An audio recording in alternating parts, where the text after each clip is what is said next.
สวัสดีครับเอพิโซดนี้ผมจะพาทุกคนไปชิคาโกด้วยรถไฟ Amtrak ขบวน Cardinal ครับ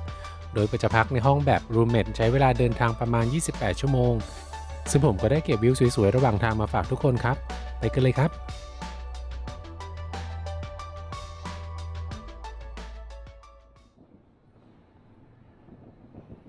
ตอนนี้เป็นเวลาประมาณตี 5:30ผมก็มาถึง Moynihan Train Hall หรือ Penn Station แล้วครับ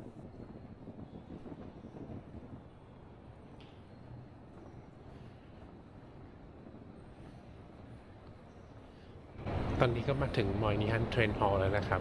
วันนี้เป็นวันที่31มีนาครับ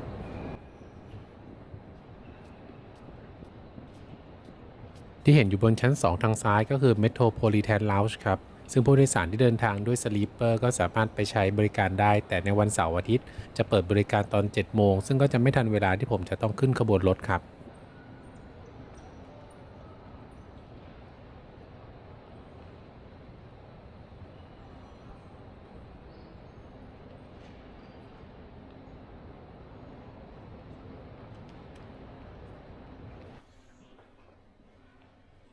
วันนี้ผมก็เลยจะมานั่งรอบริเวณที่พักคอยผู้โดยสารแทนครับ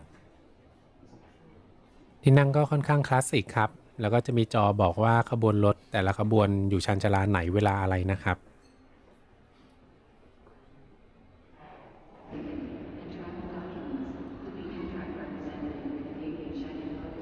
ตอนนี้เป็นเวลาประมาณ6 โมงครึ่งครับท้องฟ้าของนิวยอร์กด้านนอกก็เริ่มที่จะสว่างแล้วครับ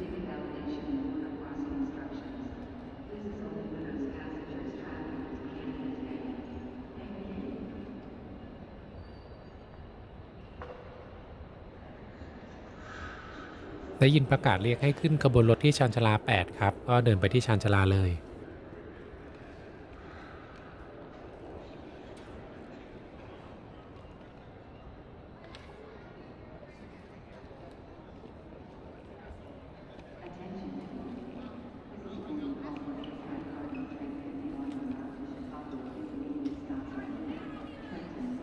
มาถึงทางลงชานชาลาที่8แล้วครับที่บอร์ดก็จะบอกว่าขบวน51 Cardinal ออกเวลา6 โมง 45แล้วก็แสดงสถานีที่ขบวนนี้จะหยุดรับส่งผู้โดยสารครับ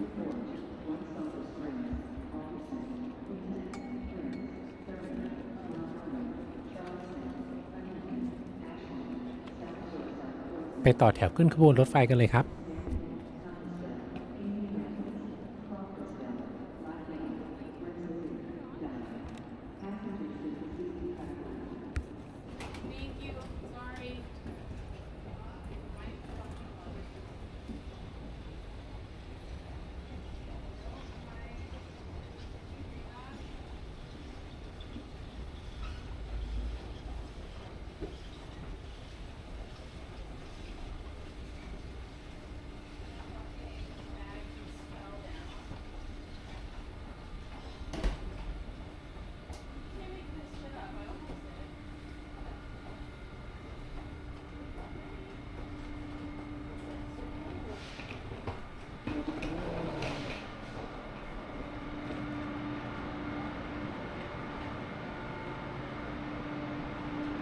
ลงมาที่ชานชาลาแล้วก็เดินไปที่ตู้โดยสารที่ระบุไว้ในตั๋วครับ5109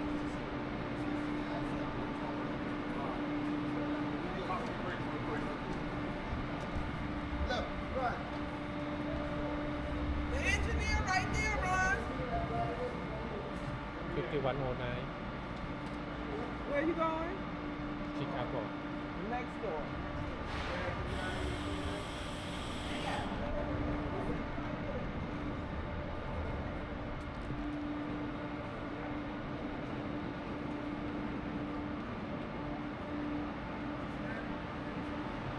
ขบวนนี้ตู้นอนหรือสลิปเปอร์จะอยู่ทางตอนท้ายของขบวนรถครับสำหรับตู้โดยสารของขบวนคาร์ดินัลก็จะใช้แบบวิวไลเนอร์ครับซึ่งก็จะมี2รุ่นคือวิวไลเนอร์1กับวิวไลเนอร์2ซึ่งก็จะมีความเก่าและใหม่ที่แตกต่างกันครับเดี๋ยวมาลุ้นกันครับว่าจะได้รุ่นไหน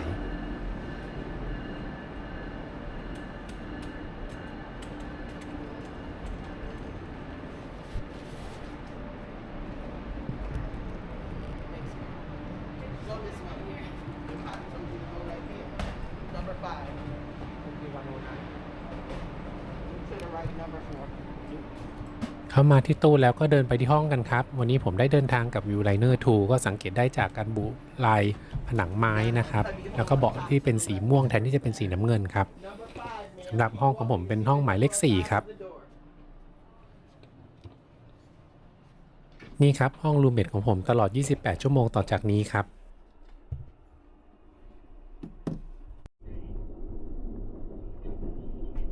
ห้องแบบรูมเมทจะเป็นที่นั่ง2ที่นั่งหันหน้าเข้าหากันครับเพราะจริงๆห้องนี้สามารถอยู่ได้2คนครับแต่ถ้าจองมาแบบคนเดียวก็จะเหมาทั้งห้องเลยครับ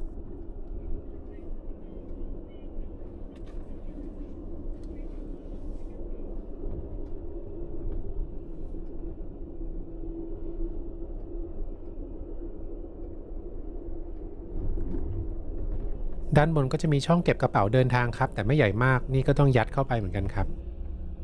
ด้านบนก็จะเป็นที่นอนที่สามารถดึงลงมาได้ครับโดยกลางคืนก็สามารถปรับเป็น2เตียงเตียงบนเตียงล่างครับมีสบู่และผ้าเช็ดมือวางไว้ให้ครับแล้วก็มีอ่างล้างมืออยู่ในห้องด้วยครับ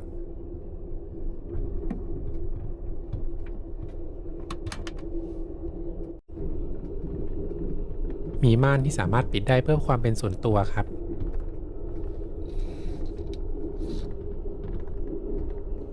สำหรับการล็อกประตูสามารถล็อกได้จากด้านในเท่านั้นครับ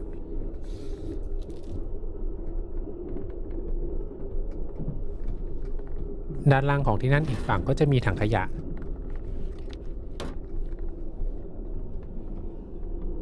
มีไฟอ่านหนังสือแล้วก็ช่องแอร์สำหรับเตียงบนครับ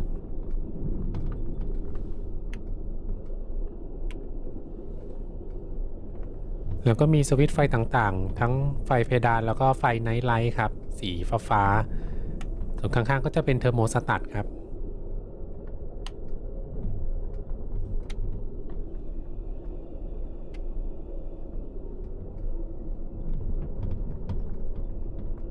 แล้วก็มีช่องแอร์สำหรับคนที่นอนเตียงล่างครับ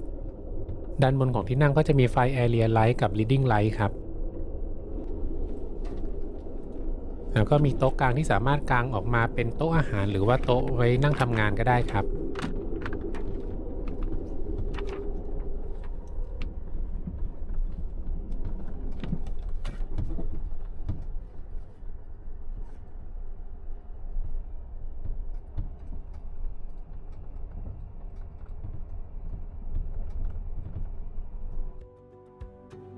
เอาภาพของสิ่งอำนวยความสะดวกต่างๆมาให้ดูกันอีกครั้งครับเพราะเมื่อกี้ถ่ายวิดีโอตอนที่ยังมืดอยู่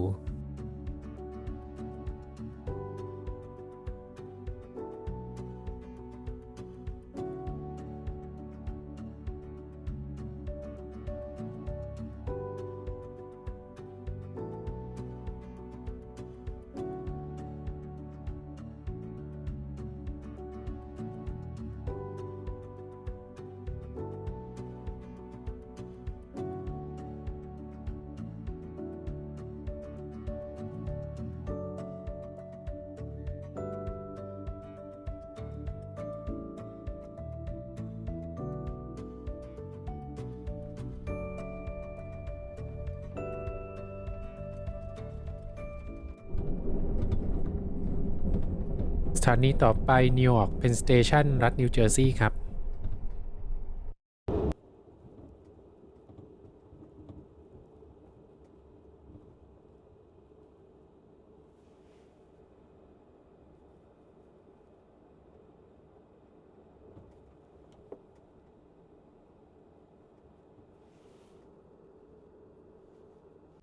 ตอนนี้เป็นเวลา7โมงนะครับเจ้าหน้าที่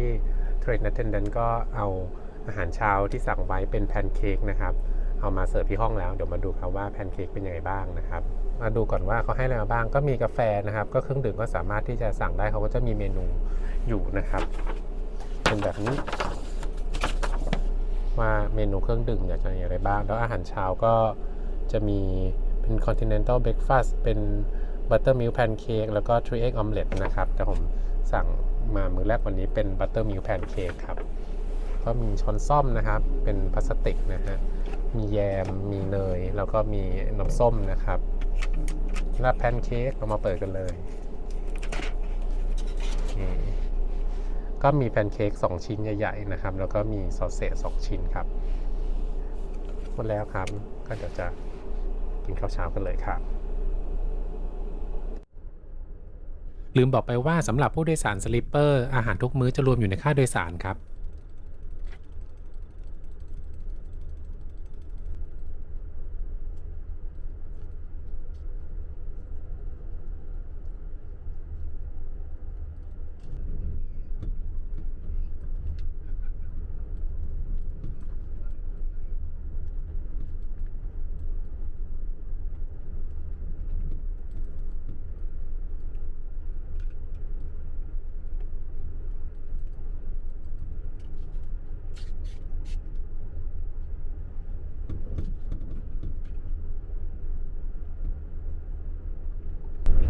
ไม่ใช่แยมเป็นไซรัปนะครับ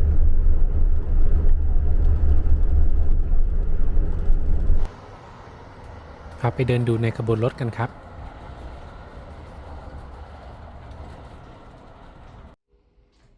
ห้องนี้เรียกว่าห้อง Roommate ครับซึ่งเป็น private room ที่ราคาถูกที่สุดของรถไฟทางไกลของ Amtrak ครับ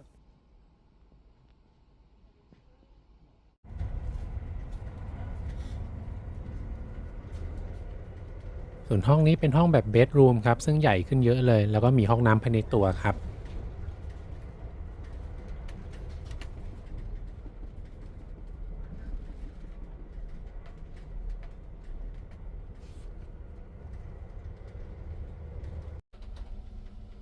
พามาดูห้องน้ำส่วนกลางภายในตู้โดยสารครับก็จะคล้ายๆกับห้องน้ำบนเครื่องบินครับ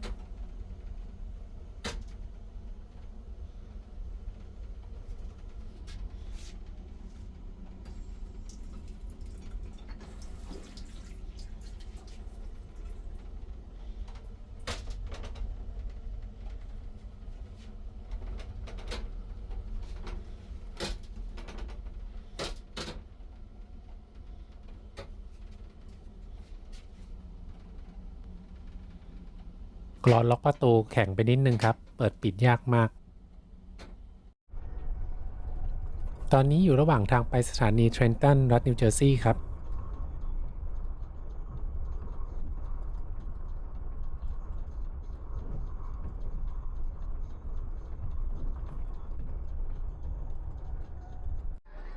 จอดรับผู้โดยสารที่สถานีเทรนตันครับ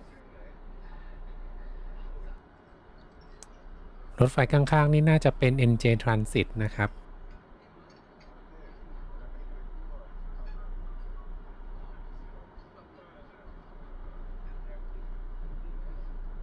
กระจกหน้าต่างของรถไฟก็ค่อนข้างจะสกปรกครับเวลาแดดส่องก็ทำให้เบลอไปหมดเลยครับ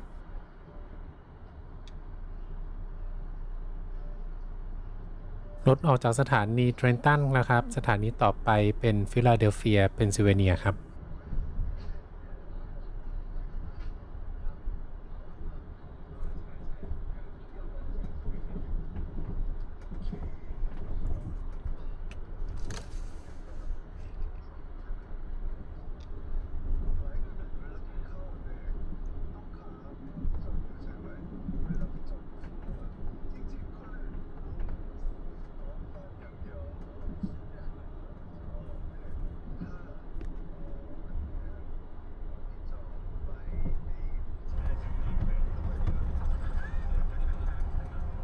ผมเอาบรรยากาศรายทางมาฝากค่อนข้างเยอะครับก็อยากให้เหมือนกับเดินทางไปกับผมด้วยก็อย่าเพิ่งเบื่อแล้วกันนะครับ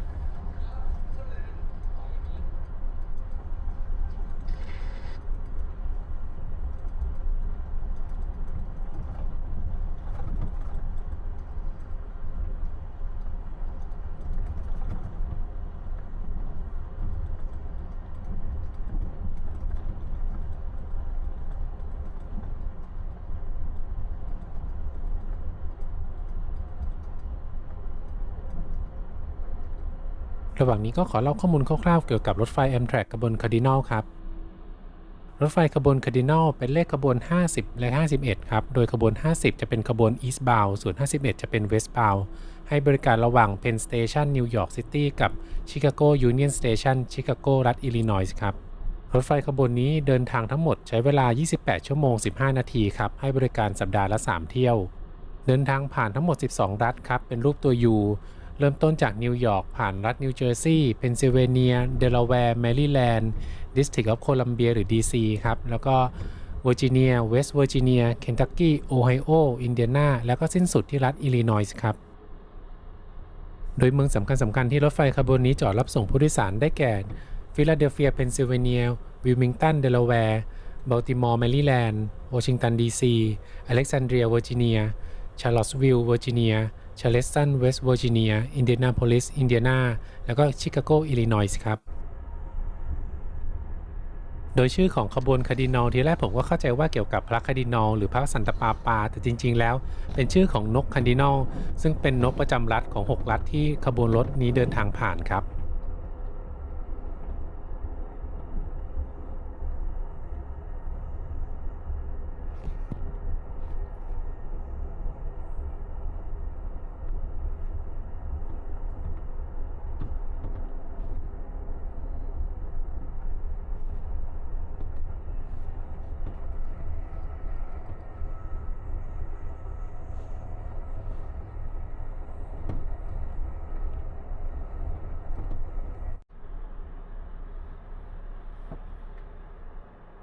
มาถึงสถานีวิลมิงตันรัฐเดลาแวร์แล้วครับ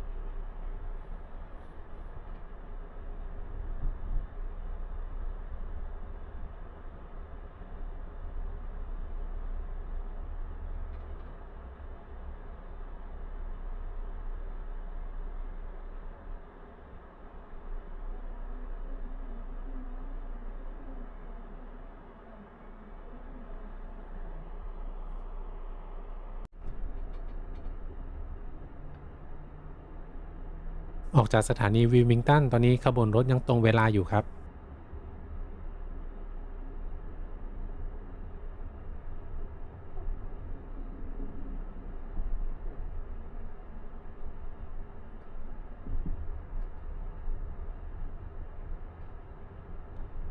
วิลมิงตัน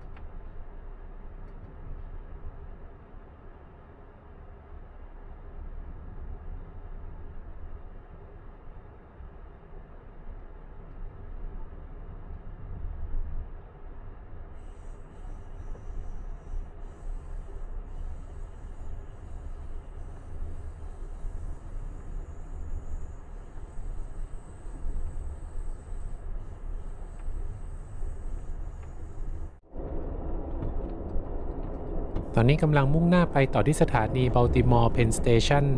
รัฐแมริแลนด์ครับ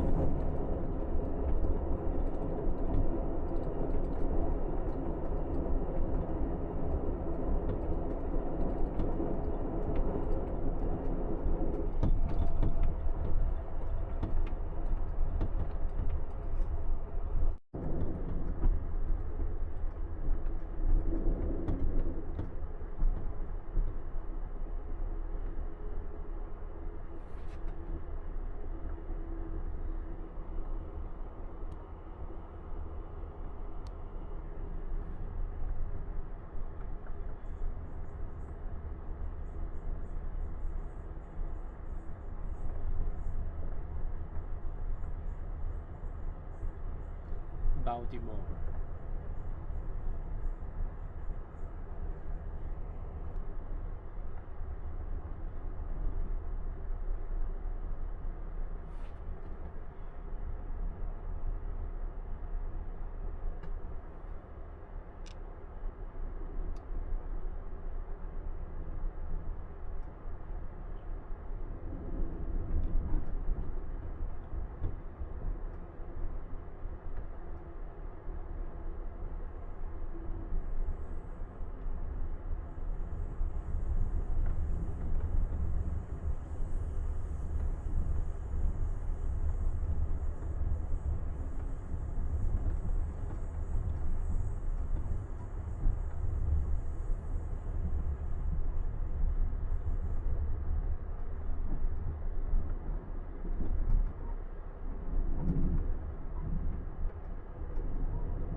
เดี๋ยวพาไปดูคาเฟ่คาร์หรือรถเสบียงกันครับ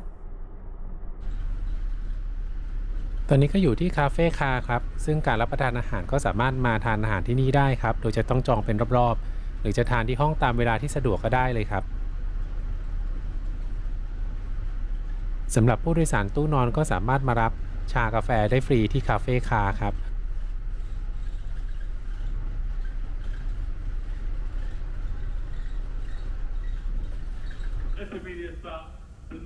ขบวนรถมาถึงวอชิงตันดีซียูเนียนสเตชันแล้วครับมาถึงก่อนเวลาสถานีนี้จะจอดนานถึง50นาทีเลยครับเพราะนอกจากจะรับผู้โดยสารแล้วยังจะเป็นสถานีที่จะทำการเปลี่ยนหัวรถจักรจากหัวรถจักรไฟฟ้าเป็นหัวรถจักรดีเซลครับสำหรับสถานีที่จอดนานแบบนี้ก็จะเรียกว่า Smoke Stop ครับหรือเป็นสถานีที่สามารถลงมาสูบบุหรี่ได้ครับหัวรถจักรที่ลากขบวนรถมาจากนิวยอร์กเพนสเตชันจะเป็นหัวรถจักรไฟฟ้าแบบที่เห็นอยู่นี่ครับซึ่งจะใช้รางของเส้นทาง North East Corridor จนมาถึงสถานีวอชิงตันดีซีครับซึ่งพอพ้นจากสถานีวอชิงตันดีซีไปแล้วก็จะเป็นระบบรางของรถไฟขนส่งสินค้าเอกชนต่างๆก็เลยจะต้องเปลี่ยนหัวรถจักรเป็นหัวรถจักรดีเซลไฟฟ้าแบบเดียวกับที่ใช้โดยการรถไฟแห่งประเทศไทยบ้านเราเลยครับ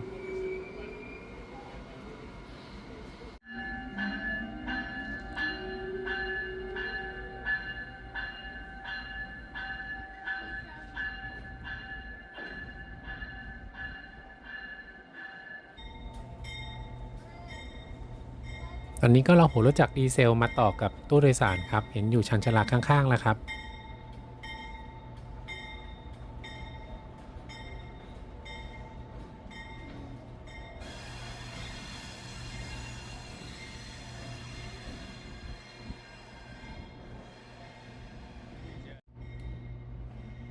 หัวรถจักรดีเซลกำลังถอยเข้ามาแล้วครับระหว่างนี้บนตู้โดยสารจะไม่มีไฟฟ้าครับ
วันนี้ได้หัวรถจักรหมายเลข112ครับเป็นรถจักรดีเซลไฟฟ้ายี่ห้อ GE รุ่น Genesis ครับ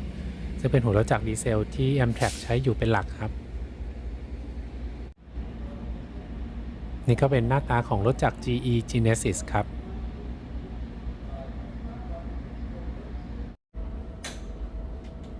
ตอนนี้พนักงานก็กำลังต่อท่อลมแล้วก็สายไฟฟ้าครับ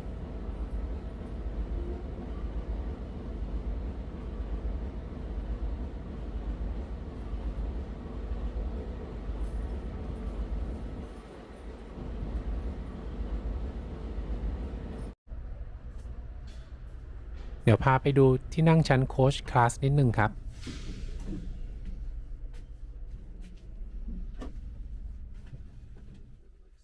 ที่นั่งก็ค่อนข้างใหญ่แล้วก็เล็กรูมกว้างมากเลยครับ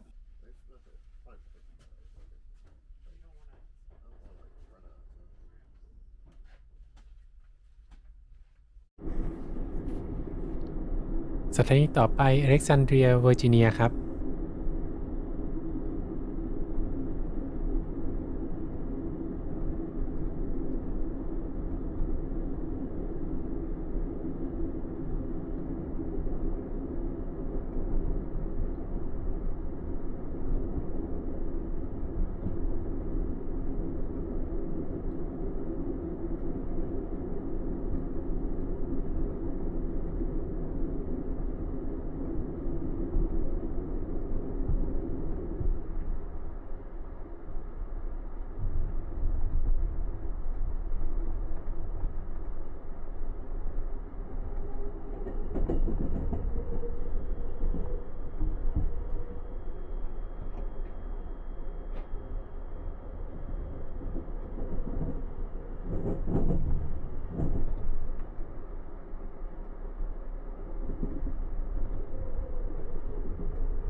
ถึงสถานีอเล็กซานเดรียรัฐเวอร์จิเนียครับ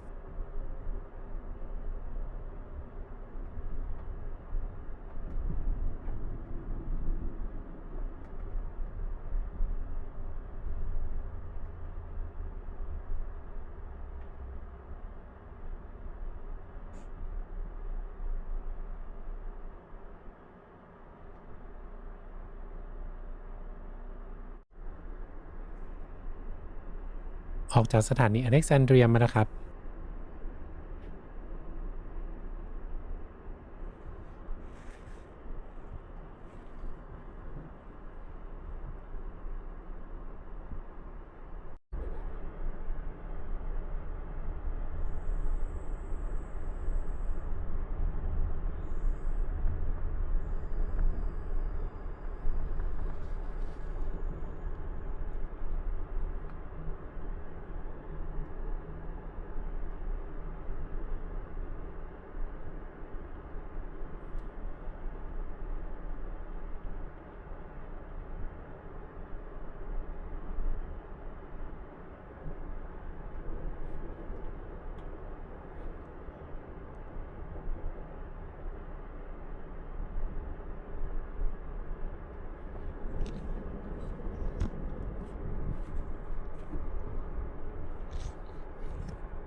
สำหรับข้าวเที่ยงในวันนี้นะครับก็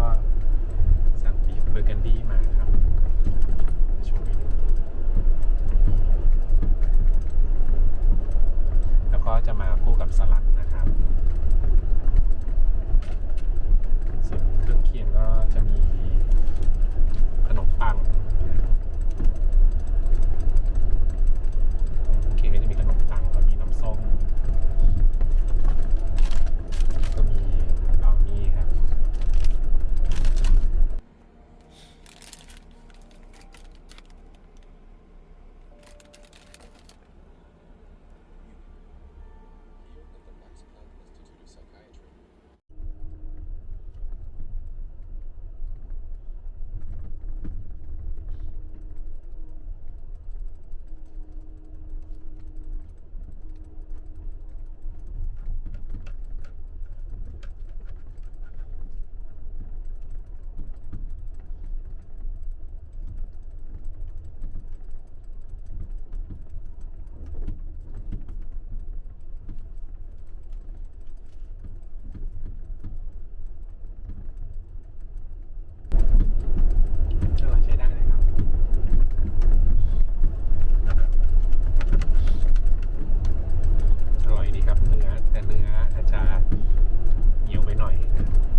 นี้วิวไม่ค่อยดีเท่าไหร่ครับ เป็นหลุมศพครับ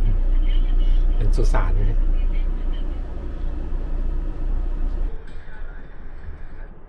จริงๆบนขบวนรถนี้มี Wi-Fi ให้บริการครับแต่ผมพยายาม Connect แล้วแต่ไม่สำเร็จครับ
แม่น้ำที่อยู่ข้างหลังต้นไม้เป็นแม่น้ำริวาน่าริเวอร์ครับ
ในระหว่างทางที่รถไฟวิ่งผ่านก็จะพบกับวิวที่แตกต่างกันครับตั้งแต่วิวเมืองวิวป่าวิวแม่น้ำวิวทุ่งหญ้า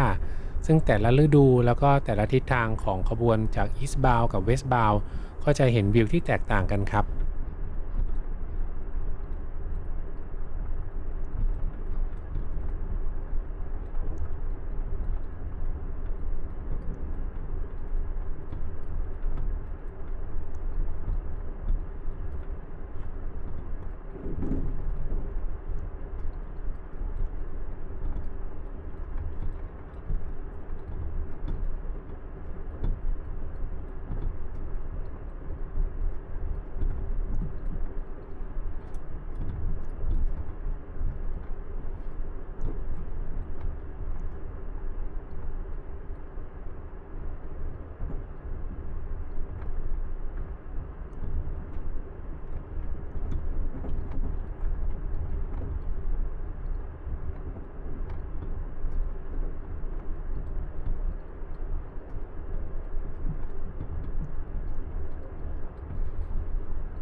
แม่น้ำที่เห็นอยู่นี้ก็น่าจะเป็นแจ็คสันริเวอร์ครับ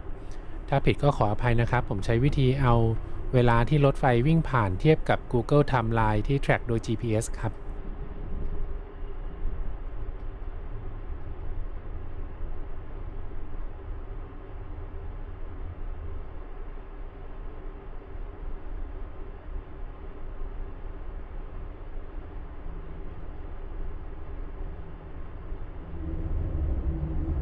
บางทีนั่งดูวิวเพลินๆอยู่ก็จะถูกรถไฟขบวนสินค้าบังแบบนี้ครับ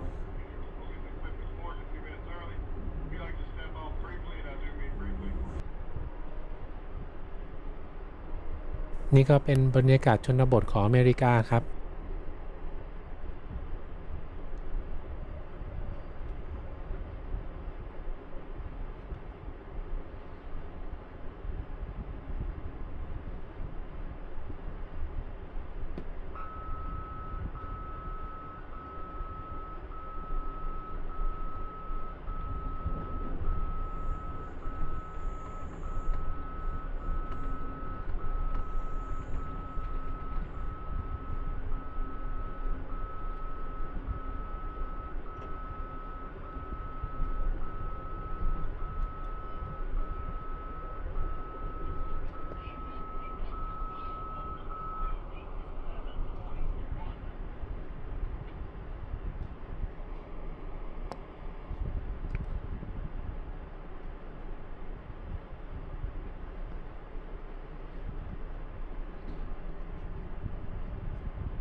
ระหว่างทางก็จะมีทั้งวิวภูเขาทุ่งหญ้าแม่น้ำสลับกันไปครับ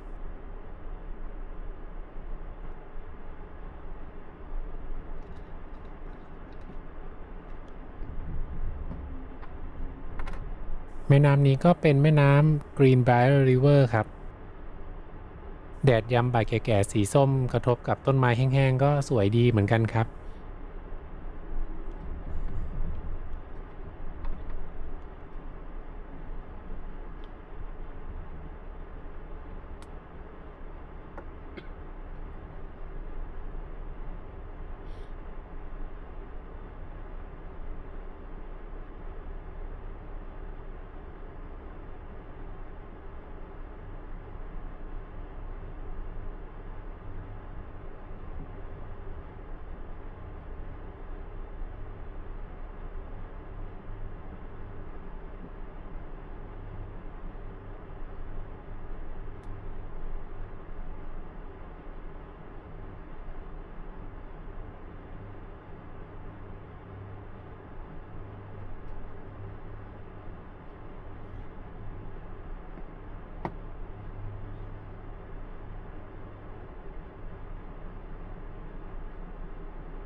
โดนขัดอารมณ์ด้วยรถไฟขนสินค้าอีกแล้วครับ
ตอนนี้ก็อยู่ระหว่างสถานีแอนเดอร์สันกับฮินตันครับ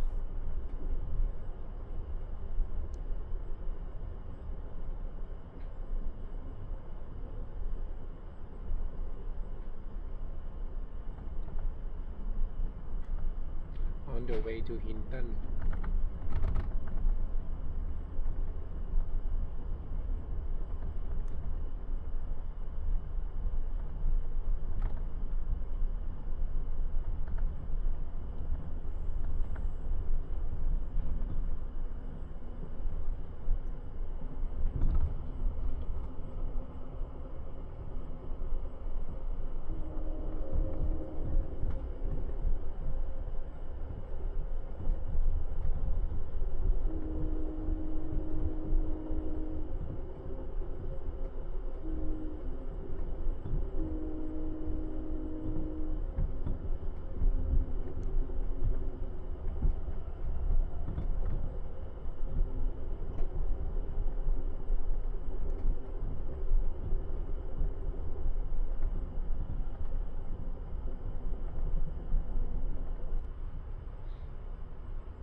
วิวทุ่งหญ้าเลี้ยงวัวดูกว้างใหญ่แล้วก็สวยดีครับ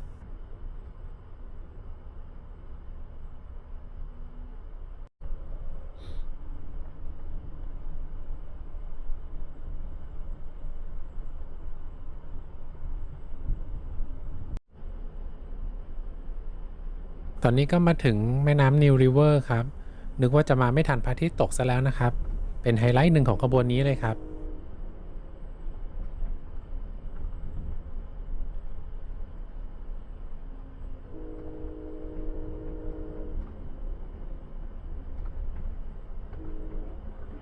coming to Hinton, West Virginia. Come on, take this time, check your seat, your overhead bin. Make sure you're leaving nothing behind. Hinton, West Virginia, coming right up.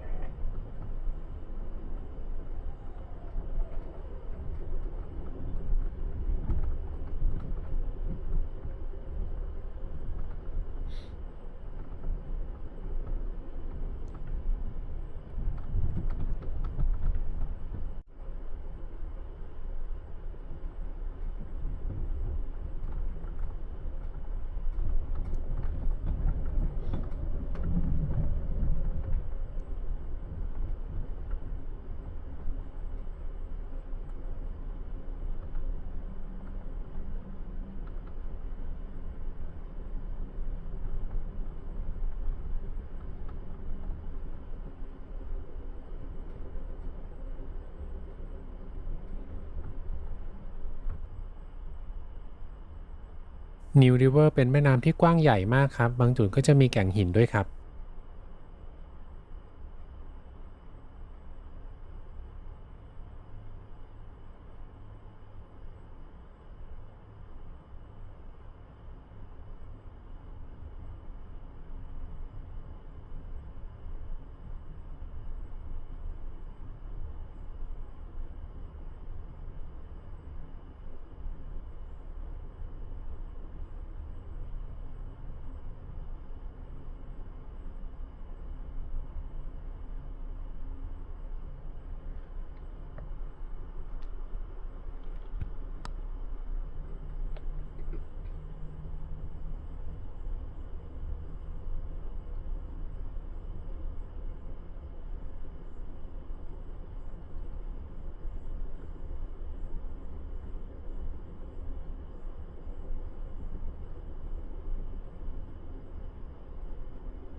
บางจุดอาจจะดูมืดไปเพราะว่ารถไฟลัดเลาะไปตาม New River ครับทำให้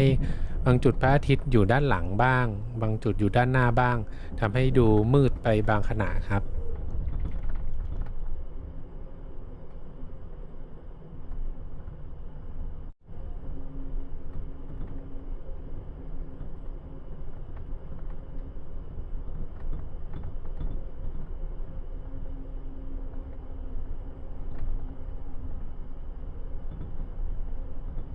เดี๋ยวจะเห็นแก่งหินด้วยครับ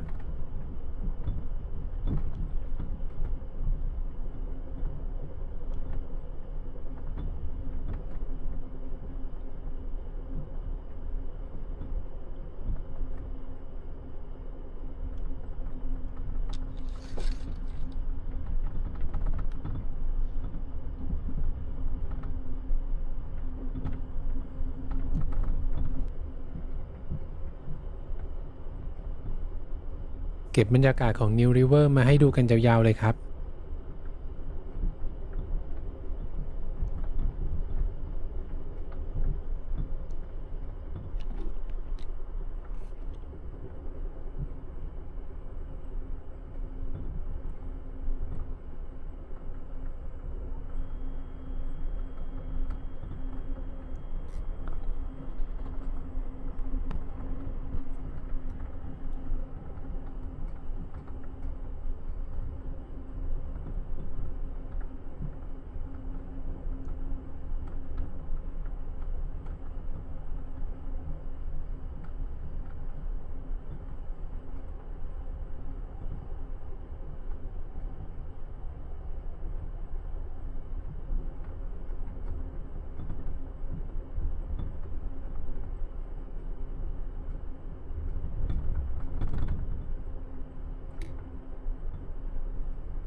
ถไฟกำลังออกจากสถานีปรินซ์แล้วครับซึ่งตะวันก็เริ่มตกดินแล้วก็เดี๋ยวจะเริ่มมืดแล้วครับ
รถไฟก็ยังคงลัดเลาะไปตามนิวริเวอร์อยู่เรื่อยๆครับเดี๋ยวอีกแป๊บหนึ่งพนักงานก็จะเอาอาหารเย็นมาเสิร์ฟนะครับสำหรับอาหารก็เป็นแซลมอนย่างครับเสิร์ฟคู่กับสลัดเหมือนเดิมแล้วก็มีบัตเตอร์เค้กครับคู่กับขนมปังแล้วก็มีน้ำส้มจริงๆมื้อเย็นสามารถเลือกเครื่องดื่มแอลกอฮอล์ได้1 อย่างนะครับแต่ผมไม่ได้ดื่มก็เลยเป็นน้ำส้มแทนพามาดูห้องอาบน้ำส่วนกลางในรถไฟตู้นอนครับก็จะมีสบู่มีผ้าขนหนูมาให้พร้อมเลยครับห้องอาบน้ำก็จะแยกโซนเปียกกับโซนแห้งครับ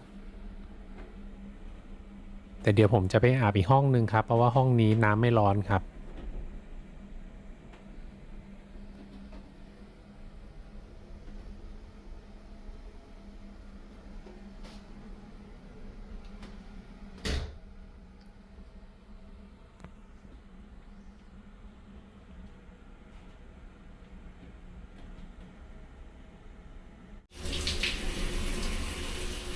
พอห้องนี้น้ำก็ร้อนเกินครับเปิดนิดเดียวนี่ก็แทบโดนน้ำร้อนลวกเลยครับ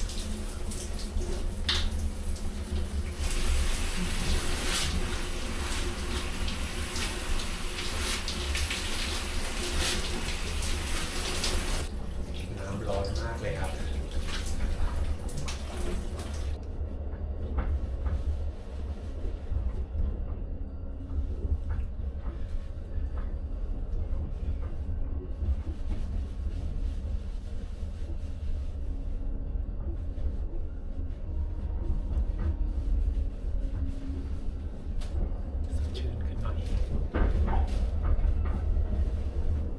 สาธิตวิธีการใช้ซิงค์ครับก่อนอื่นเลยก็เปิดล็อกออกมาก่อนครับแล้วก็วางพับลงมาข้างในมันก็จะมีก๊อก2 อันนะครับแบบนี้นะครับวิธีใช้ก็บิดก๊อกนะครับน้ำก็จะไหลนะครับพับถูสบู่แล้วก็แต่ก๊อกมันจะต้องบีบทิ้งไว้นะครับล้างได้แค่ครั้งละมือนะฮะมีก๊อกน้ำร้อนน้ำเย็นน้ำมันก็จะค้างอย่างนี้ใช่ไหมครับพับขึ้นง่ายไหมครับสำหรับการใช้ซิงค์ไม่ต้องเดินไปห้องน้ำนะครับผมก็นอนเตียงบนครับส่วนเตียงล่างก็ปล่อยให้มันเป็นที่นั่งไปเพราะว่าเผื่อนอนไม่หลับจะได้ลงไปนั่งข้างล่างได้ครับ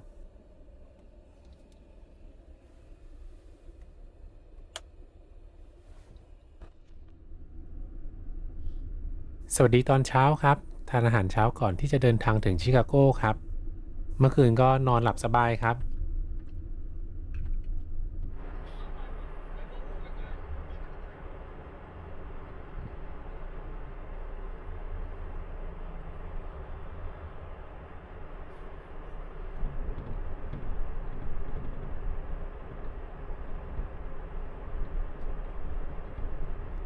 รถไฟจะถึงชิคาโกเวลา 10 โมงครับตอนนี้ยังอยู่ในรัฐอินเดียนาครับพอรถไฟวิ่งเข้ารัฐอิลลินอยส์ก็จะข้ามไทม์โซนจาก Eastern Time เป็น Central Time ก็จะต้องปรับเวลาลดลง1 ชั่วโมงครับ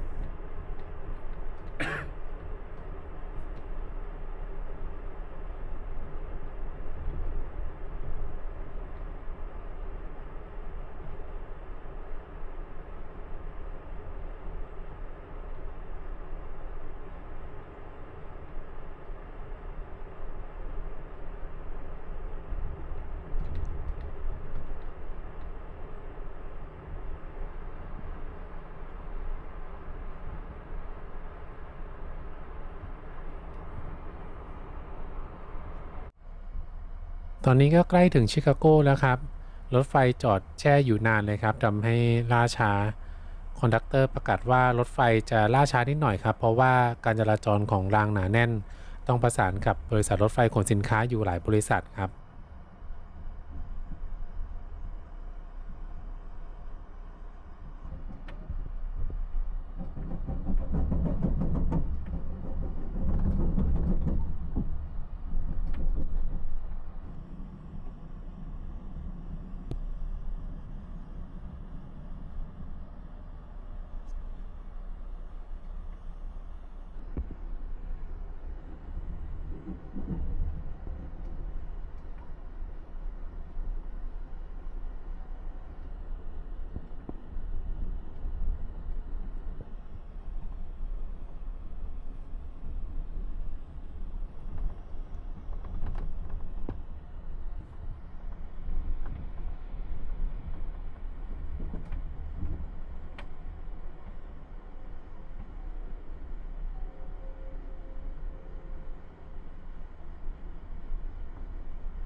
ตอนนี้ก็ใกล้ถึงชิคาโกแล้วครับผมก็เก็บสัมภาระเตรียมไว้เรียบร้อยแล้ว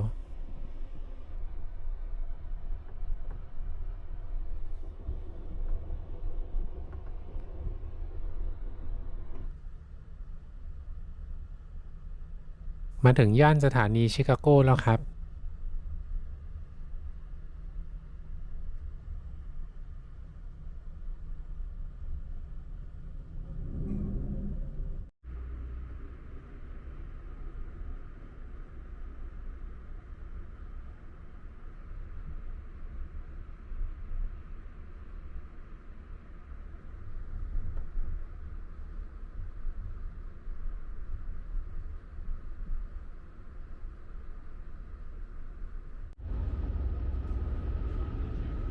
ตอนนี้รถไฟก็มาถึงที่สถานีชิคาโกเรียบร้อยแล้วครับอากาศหนาวมากครับ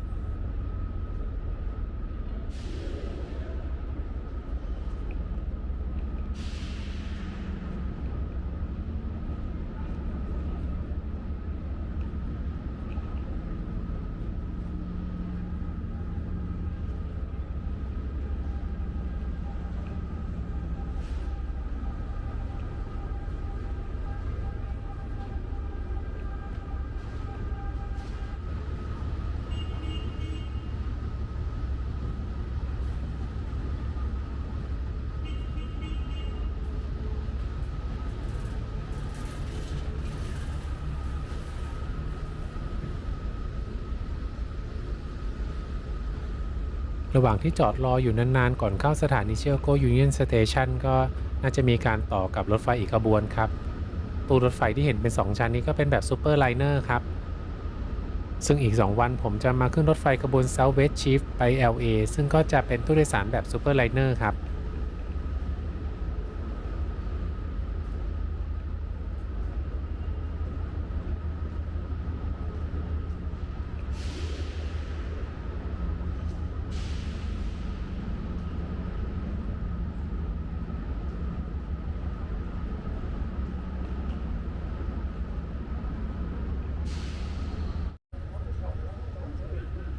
เข้ามาถึงด้านในของสถานีชิคาโกยูเนียนสเตชันแล้วครับเดี๋ยวจะเดินออกไปทางอดัมสตรีทครับ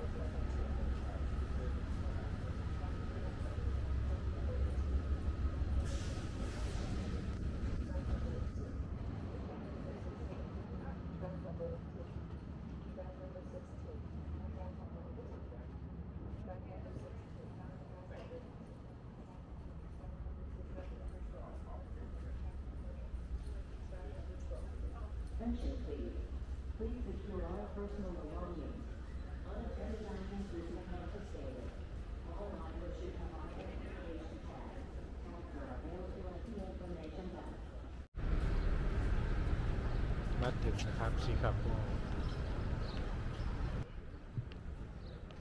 โรงแรมที่ผมพักก็อยู่ไม่ไกลจากชิคาโกยูเนียนสเตชันครับเดินไปประมาณ750เมตร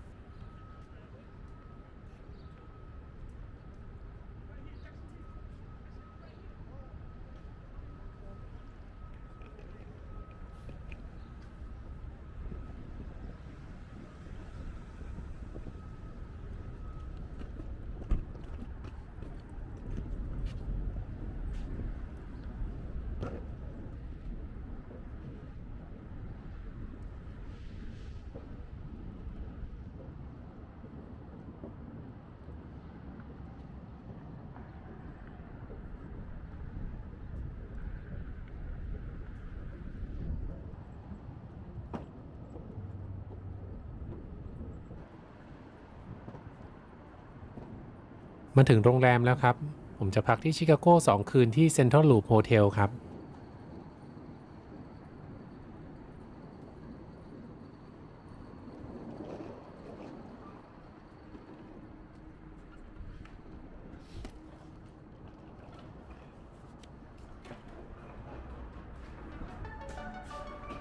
สำหรับการจองรถไฟขบวน Cardinal หรือขบวนอื่นๆของ Amtrak ก็สามารถจองตรงได้ทางเว็บไซต์ของ Amtrak เลยครับเลือกสถานีต้นทางปลายทางวันที่ขบวนรถแล้วก็ประเภทของห้องโดยสารครับสำหรับการขึ้นขบวนรถก็สามารถพิมพ์ boarding pass หรือโชว์จากในแอป Amtrak ก็ได้ครับเอพิโซดต่อไปผมก็จะพาไปเที่ยวชิคาโกครับฝากกด subscribe ช่องของผมเพื่อไม่ให้พลาดตอนต่อไปด้วยนะครับขอบคุณสำหรับการรับชมครับ